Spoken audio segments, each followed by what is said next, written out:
Welcome to the dragon fruit orchard, guys. This is an exciting day because we're going to be tipping our trellising dragon fruit. And a trellising dragon fruit is a dragon fruit cactus that has made its way through the trellis. Pretty simple. We have 4 dragon fruit planted and we have 4 holes in our trellis, so each one has its own spot. Notice this one right here is just starting to peek out through that trellis, but we're not going to do anything with that yet. So when it comes to tipping your dragon fruit plant after it has trellised, there's lots of different opinions on this particular technique. Today, I'm just going to show you what I do. It works great and it's super simple. So the first thing I do is wait till my dragon fruit grows about 8 to 12 inches above the trellis line, just like you see here.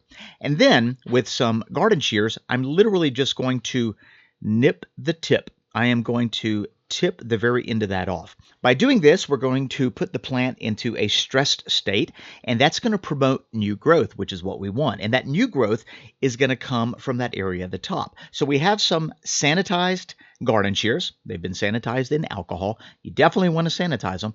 And then we're just going to go ahead and cut that tip at about a 45-degree angle, just like so. Very easy.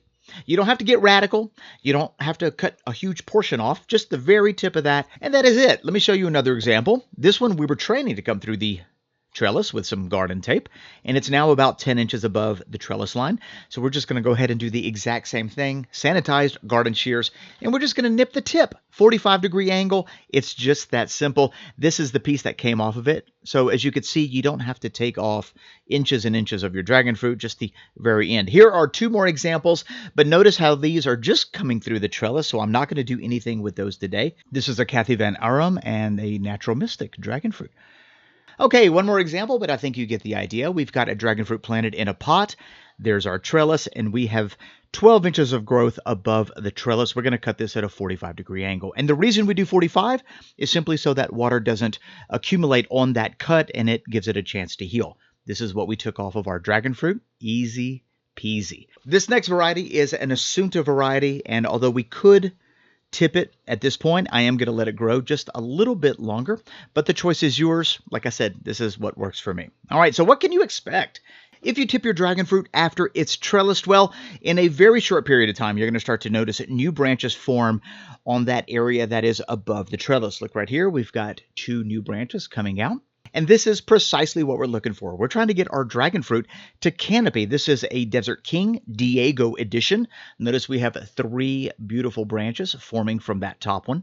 And this is absolutely gorgeous. This one right here in the back, not quite ready yet, so we're going to leave that alone for a little while longer. Here's one we tipped at the beginning of the video. We've got 2 new branches coming out, and check this one out. I mean, the growth is explosive, and in a different video, we will talk about how many branches your dragon fruit plant should have at each stage of tipping so that you can get the most out of this amazing cactus. And there you go, folks. Now you know how to tip your trellising dragon fruit to maximize its growth. Be sure to give me a great big thumbs up and subscribe for more dragon fruit related content. See you in the next one. Bye-bye.